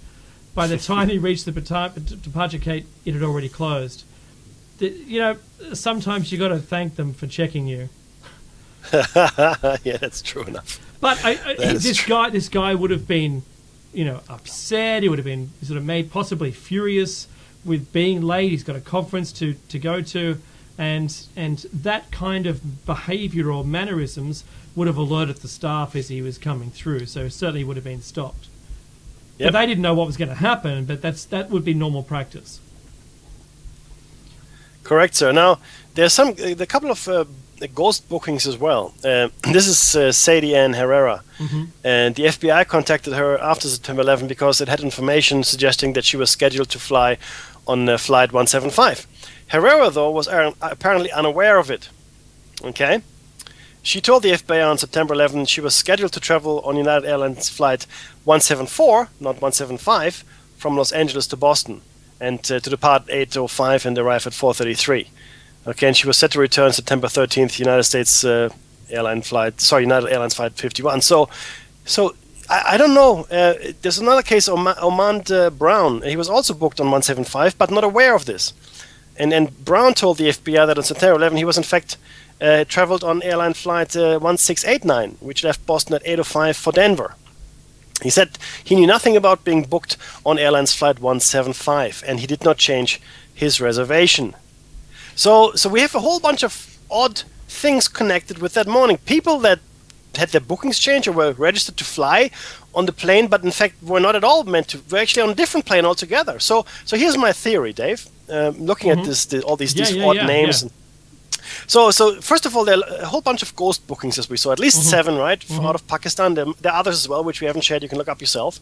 And then there were people that were flying that morning, but on different flights. But they were put on the flight, that eventually was then destroyed or allegedly destroyed. So here's the theory. So is it possible that all the passengers were in fact not on the plane? Were there any planes? Were there anybody on the planes, and were there any planes? Were there any? Exactly. So we have someone trying to fill up these planes desperately with ghost bookings, this and that, all kinds of things. What the purpose is escapes me, to be honest with you. I don't see what the point is here, but it is certainly very strange that people didn't attend. So 350 people, maybe those people didn't actually book their flight, but they just in the system did. Do you know what I mean? Just some okay, they missed the flight and changed it, but others were booked on and without their knowledge. That's why they never made it, and maybe they didn't even exist. Maybe these people did not exist, like Henry Stern. Maybe these are the only people who did exist. Yeah, they're the ones they contacted and said, "Well, how come you?" Well, we didn't do anything about it. It wasn't me that booked the flight. I was on a different flight. If you want, Mickey, what's the best way to be able to create fraudulent, real-looking people? Copy them off other flights. Yeah, totally. Completely. Absolutely. Yeah, I'm with that. If you were to create like a false identity for yourself, you start with a real identity, right? That's right. Someone who died when they were like, I don't know, in college or high school or whatever, and then you just take over the life when they're 30 or 40. Who knows? But you start with something real. Absolutely. I don't know who this guy is. Yeah. What? but it seems like if you wanted to fabricate a full flight, you could have done it easily. You just by these people having been claimed to have cancelled their flight or non-attendance, that just happens to be complete luck. Maybe they weren't notified they were on these planes at all, And so yes, I really like where this took this investigation, because you're travelling with us on this one, and when I saw this, it said something else about that day. It said that there was a bigger thing going on. Possibly the creation of a flight. Possibly it was never really flying that day, and they just fraudulently created a flight out of thin air, put fake people on it to fill it up so it wouldn't overbook. Who knows? Yep. Absolutely. There's also a story of flight, people being bummed. Maybe that whoever was running this operation had certain favorites they didn't want to be on those flights. I mean, who knows? I mean, it's too many questions, Dave, and no answers. And this is really the whole point of this, right?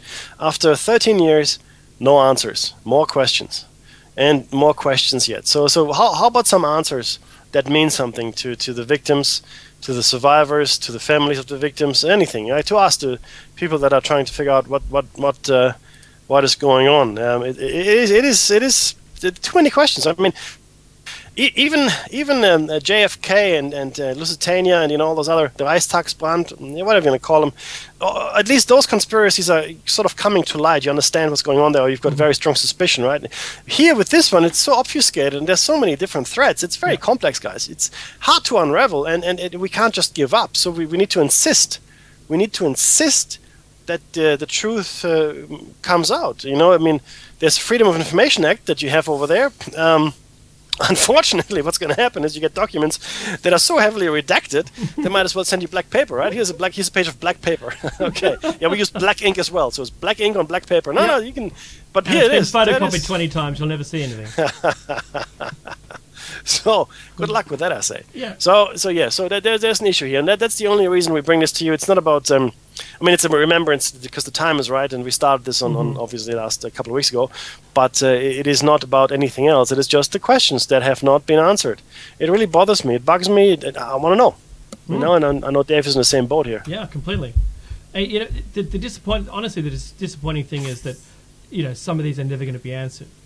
The fact that people are asking the right questions is a good thing, but to have a government who pushed the report, suffocated its money, and pushed it out without any real investigation, excluded facts from it, and testimony, and then destroyed the evidence. Now we're finding out there's flights that had cancelled people on it, and possibly people being advised not to fly. That means it was premeditated. There was something someone knew about it. And if someone knew something, why didn't they stop it entirely? Yeah. Because they needed something to go to war. If that's the way that this painting is going to be pictured, so the picture going to be painted or whatever. If that's the way it's going to go, then I have a differing view of our government, or the world governments, or the elite, look, or whoever they are. 100%. What Dave is saying is, look, and what we are saying here is, all it takes is for an action to be present. So if you look at Pearl Harbor, the Americans did not make the Japanese attack Pearl Harbor, right? I mean, they didn't drag them by the heels, and in fact, it wasn't the Americans themselves that attacked. I mean, posing as Japanese, right? We're not for 1 second suggesting that, but I know, well, most of you know as well, or it seems that the U.S. had forewarning of the event, right? They had forewarning. They moved all the valuable ships out of Pearl Harbor into safer waters, and the ships that were destroyed were a bit older, and it wasn't a huge hit that the Americans took, but it was enough to drag them into World War II. The outrage, the sheer temerity of it all. So it was not that the Americans attacked Pearl Harbor. It was that they let it happen. Yeah? Now, whatever happened on 9/11, I don't know. I wasn't there. I mean, I watched it on TV, but who knows what I watched, right? And I can tell you this. If it was not perpetrated by the elite, the American government, the Secret Service, the CIA, whatever acronym or no acronym, I'm not saying it was necessarily them, but if it was someone else, they let it happen. They had massive advance warning from the Germans, from the French. Okay, there are other indicators as well, and there are too many coincidences, too many people that profited. There was foreknowledge. I think the stocks alone will give you the evidence for that. There was foreknowledge of the event, so it was they just let it happen. They needed it to get what they wanted, overtly, which is the oil and the gas, in the Central Asian region and so forth. There are other reasons that go deeper, which we will discuss at some other time, but we do have a timeline for you guys, which goes back to the 90s, early 90s, that might highlight a little what went on just prior to 9/11, and why in fact it happened, or at least overtly, right? There's always the underlying, the true reasons, that are under the current. Forget not where this is. Forget not that we're talking about the so-called cradle of civilization, of Western civilization, right? The two-stream land of Tigris and Euphrates, the setting for the biblical paradise, some believe. Okay, this is where the world religions were born. The three Abrahamic religions, Judaism, Christianity, and Islam, come out of that region. There's a lot of history there. The Anunnaki. I was going to say, prior to that, the Anunnaki. Right? That's right, a landing place, the establishment of society. Correct. We hear of it from the Sumerians, the Babylonians, and the oldest clay tablets on the planet, the cuneiform tablets. We shared some of the translations with you there. So, and all the artifacts that might still be there as well. Don't forget this Middle East. This is anywhere from the Balkans to Northern Africa, which includes Egypt and the pyramids. Right? You've got the Bekaa Valley. Why do I say that? In Lebanon, because that's where the 1,000-ton stone obelisks are. Not obelisks, but the stone. That form the foundation for the Jupiter temple. 1,000 tons and one half complete, one half finished. But three 1,000 monoliths. That's a lot of 1,000 tons, guys. 1,000. Anyway, so there's a whole bunch of stuff in the region. Okay, and there's more to it than meets the eye. Now, having said that, what is the timeline for 9/11? This is an excellent research site which we're going to share with you in the show notes as well. So let's talk about. We'll take this in turn, Dave and I. Yep. It's really the highlighted items we want to share most, but feel free to go further. So between 1991 and 1997, there was oil investment in Central Asia following the Soviet collapse. Okay, the Soviet Union collapsed in 1991. There was actually there was a linchpin for world politics as well, just like 9/11. And it created several new nations in Central Asia. Turkmenistan, Uzbekistan, Tajikistan, and so forth. Major U.S. oil companies, including ExxonMobil, Texaco, Unocal, BP Amoco, Shell, and Enron, directly invest billions in these Central Asian nations, bribing heads of state to secure equity rights in the huge oil reserves and gas in those countries. The oil companies commit to $35 billion in future direct investments in Kazakhstan.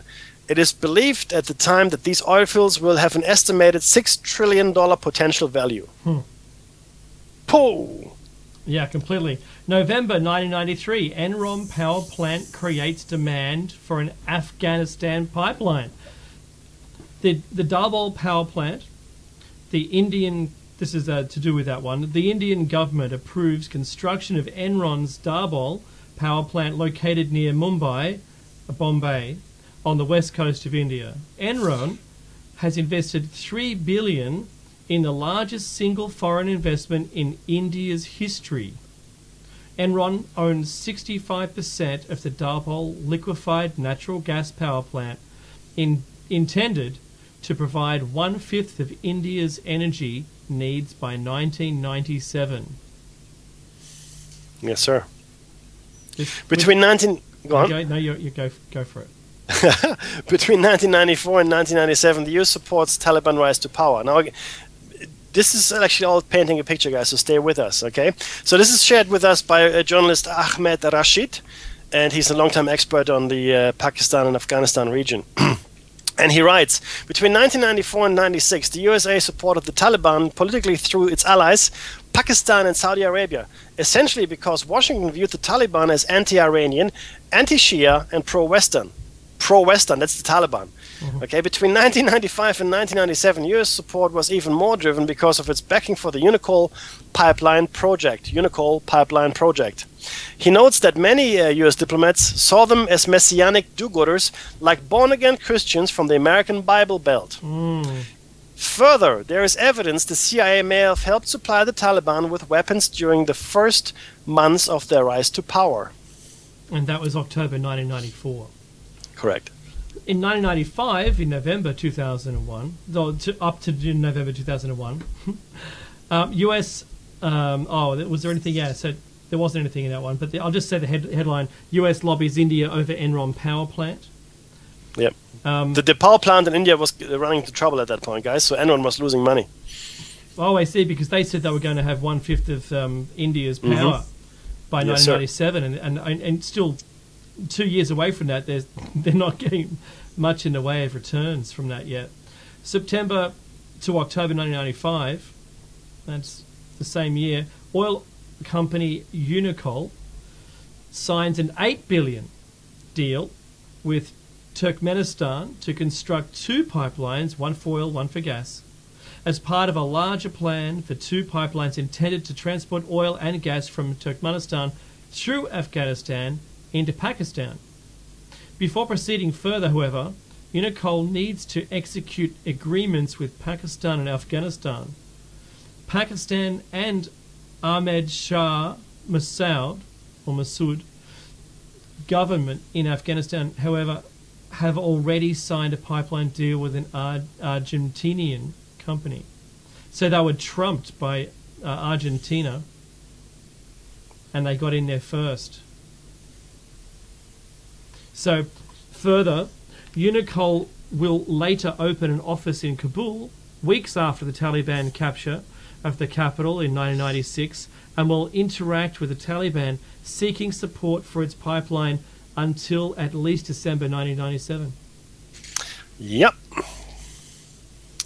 December 1995, Caspian Sea set to contain 2/3 of world's known oil reserves. Okay, the American Petroleum Institute asserts that the states bordering the Caspian Sea, north of Afghanistan, whoa, what a shock, contain 2/3 of the world's known reserves, or 659 billion barrels. Such numbers spur demand for an Afghan pipeline. However, by April 97, the estimate drops to still a respectable 179 billion barrels.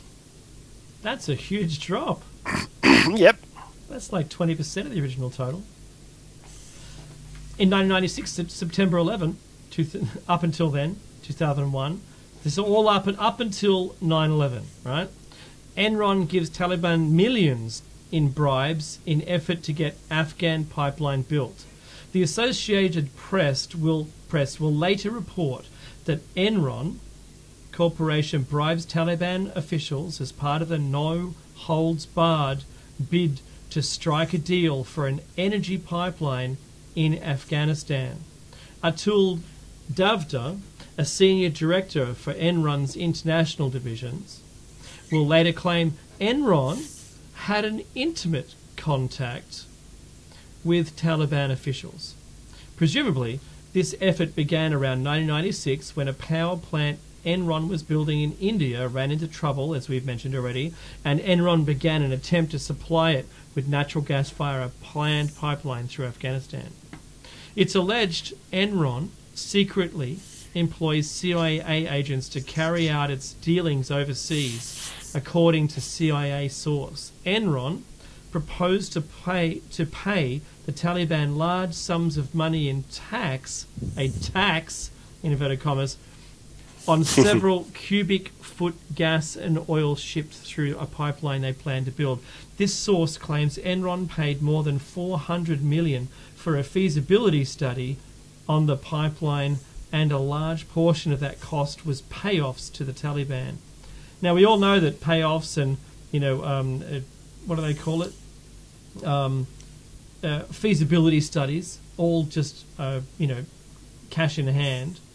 Yeah, an investigation after Enron's collapse in 2001. That's funny, Mekki. It's collapsed. Yeah, will determine that some of this payoff money ended up funding Al Qaeda.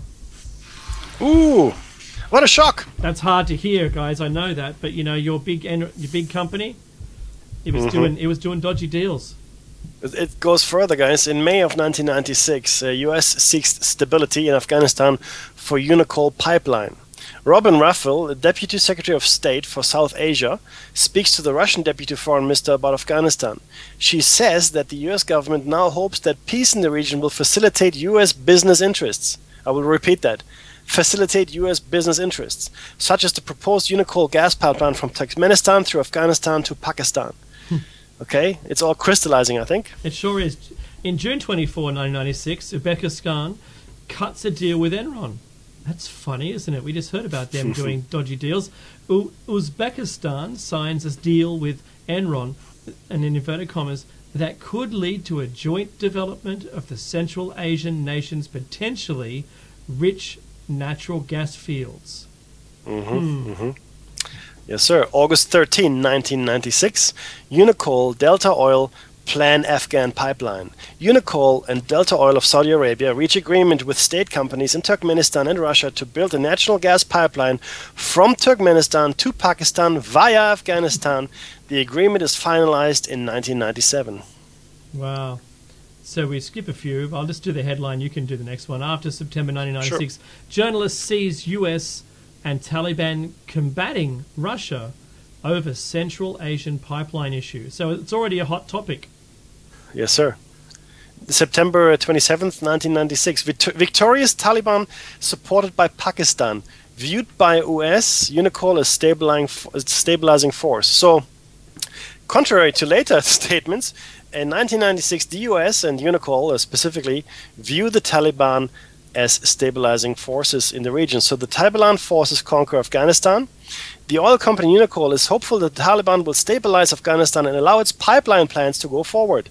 According to some reports, preliminary agreement on the pipeline was reached between the Taliban and Unocal long before the fall of Kabul. Wow. October 7th, 1996, future Bush envoy to Afghanistan wants US to help Taliban unify country build pipeline. In Washington Post,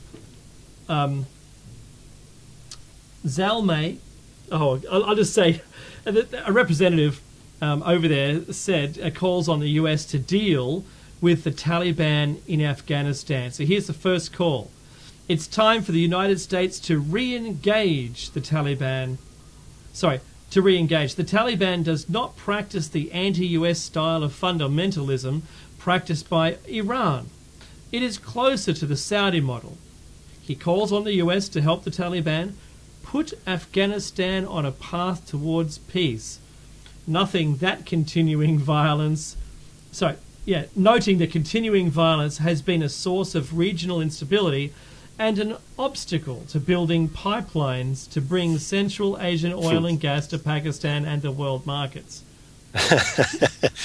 Do we detect a common thread by any chance here, guys? I don't know. Okay, let's keep going because there's much more. October 11, 1996, Afghan pipeline key to one of the great prizes of the 21st century. The Daily Telegraph publishes an interesting article about pipeline politics in Afghanistan. And this is what they said. Behind the tribal clashes that have scarred Afghanistan lies one of the great prizes of the 21st century, the fabulous energy reserves of Central Asia. The deposits are huge, said a diplomat from the region. Kazakhstan alone may have more oil than Saudi Arabia. Turkmenistan is already known to have the 5th largest gas reserves in the world.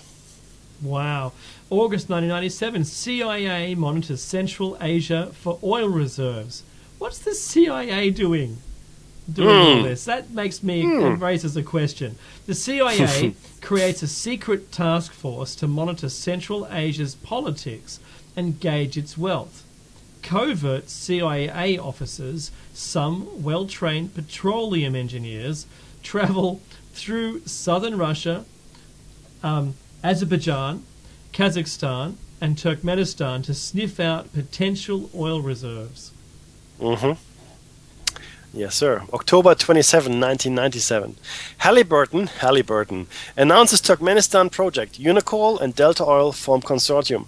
Halliburton, a company headed then by future President Dick Cheney, announces a new agreement to provide technical services and drilling for Turkmenistan. So, just to repeat that Dick Cheney at that time was heading Halliburton.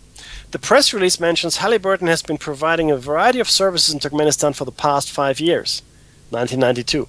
On the same day, a consortium to build a pipeline through Afghanistan is formed. Yet again, Afghanistan. It is called CENTGAS, and the two main partners are Unocal and Delta Oil of Saudi Arabia. November 1997, Enron and Bin Laden family team up for project. This is 1997. Goodness me. All yours, Mick. December 1990. Excuse me, there was dead air. 2 seconds. December 1997. Unocal establishes pipeline training facility near Bin Laden's compound.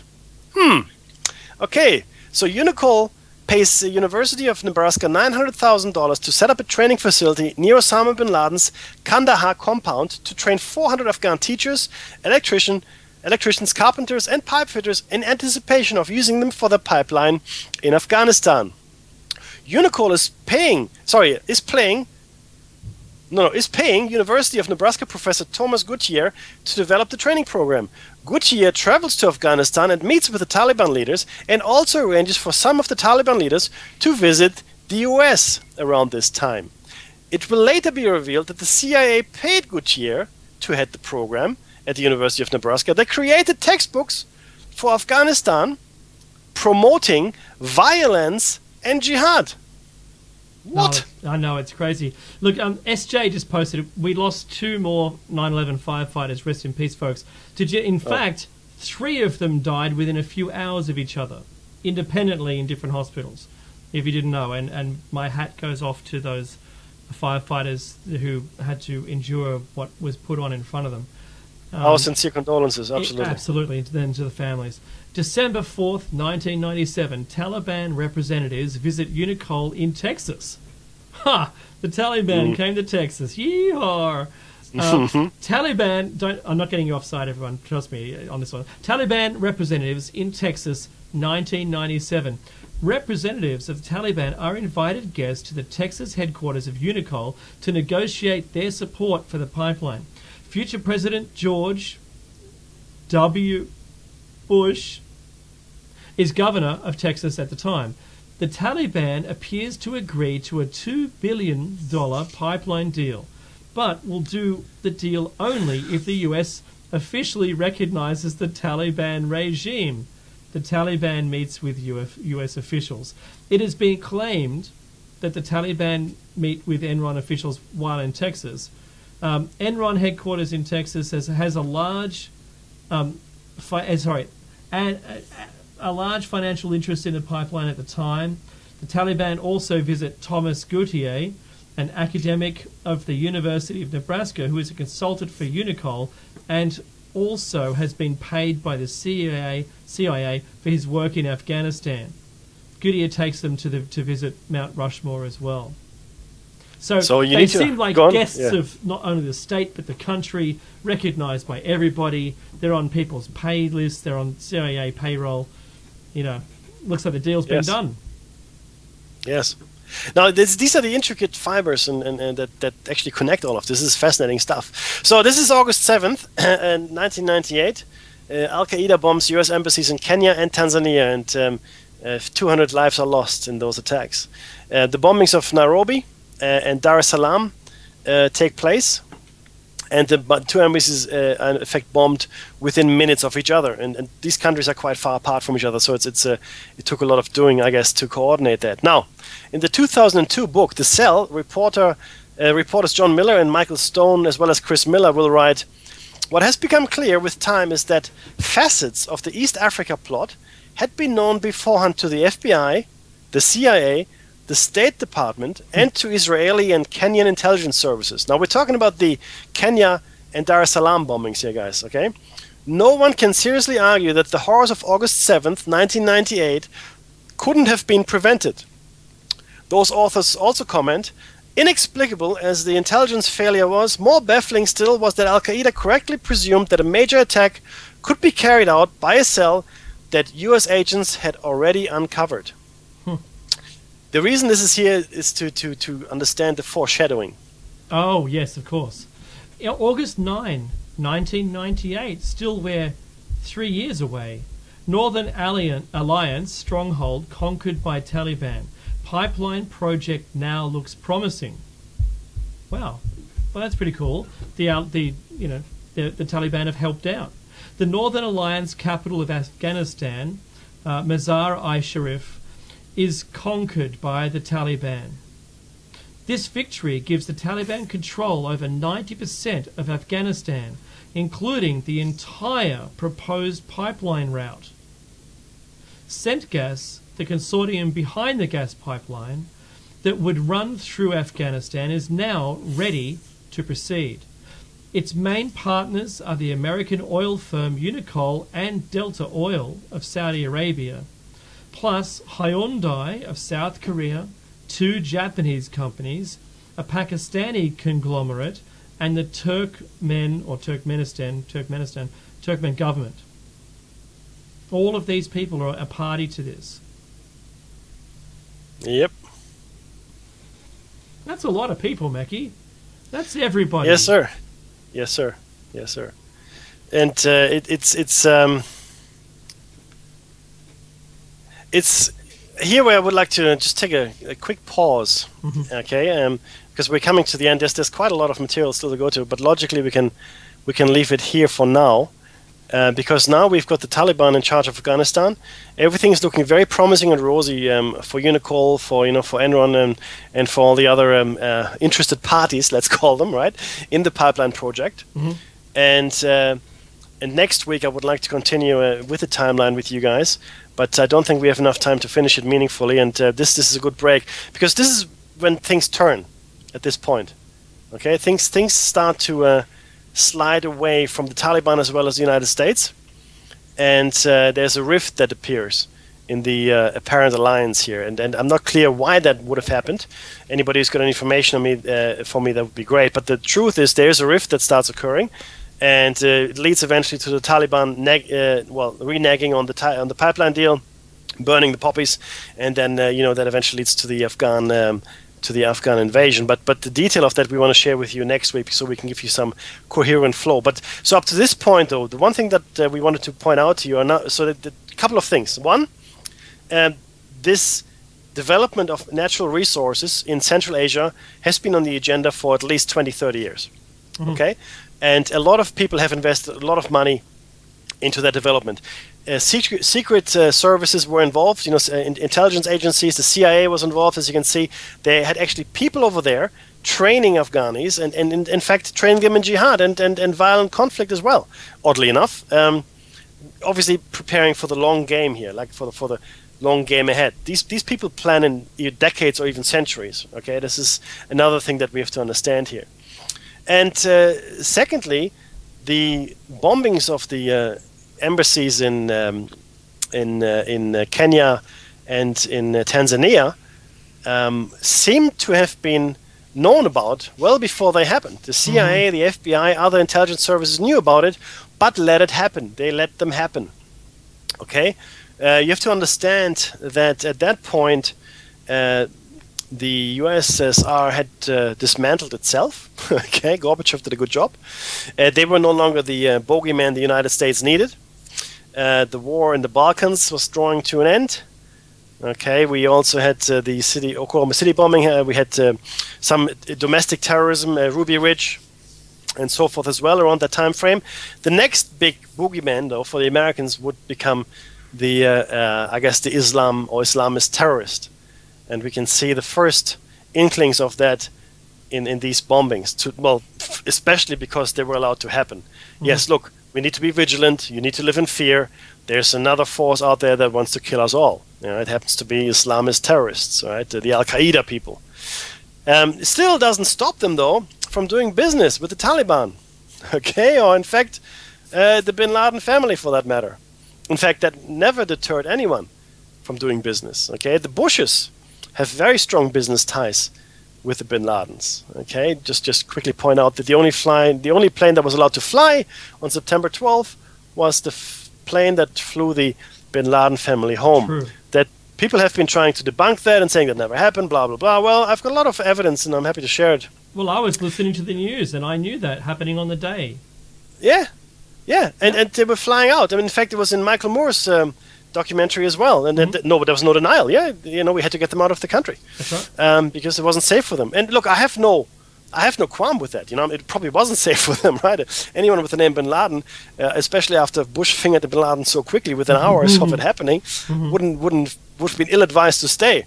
In fact, I don't know if you remember this, guys, but in the months and years following 9/11, a lot of hate crimes were committed. In fact, a Sikh man was I think beaten to death, even though he was Sikh and he wasn't a Muslim at all. But again, not everybody understands the distinction there, not even a little bit. So it makes sense. It makes great sense for this to have happened. But it also shows just how well connected the Bin Ladens were. And then their wayward son, leading the attack on the United States seems just too convenient a plot In fact, if you wrote this as a movie, the script, I don't think Hollywood would take it. It's just too far-fetched. Now, Hinckley, the guy who shot Reagan, I think I shared this with you with you guys as well. His cousin went to the Bush compound to have a barbecue the day before Hinckley, in fact, shot Reagan. Again, the Bushes involved intimately in all manner of conspiracy, and why shouldn't they be? Both senior and junior were members of Skull and Bones, the elite. I think it's Yale secret society that taps, I think, 8 or 10 people a year. 8 or 10 people a year to become members. And I'm just telling you all this so you understand the roots of this, how deep it goes. And at any one time, there are about 40 or 50 guys alive on the planet that are members of Skull and Bones, right? Because there's only a very limited number every year. Oddly enough, when the second Bush election, his counterpart, Kerry, who is now in the cabinet with Obama. What a shock. Must have cut a deal, I guess. In fact, ran in the presidential race against Bush, both members of Skull and Bones. Both had gone to, and I'm pretty sure it's Yale, had gone to Yale, and both had been members of that very elitist secret society. When he was asked about it, and I remember the interview, he goes, yeah, I can't really talk about that. That's Kerry. Can't really talk about it. Well, the reporter was quite, pushy. He said, well, didn't you swear allegiance to this fraternity rather than, the United States? And he just wouldn't comment on it. Is that the music already? It sure is. Dang. We got to the end of show 135, and I know we're going to see you next week. If you're watching this on YouTube, next time don't skip the ads. We get a sixth of a cent. It's appreciated. Thanks so much, everyone. Thanks, Mekhi. Thank you, sir. See you next week.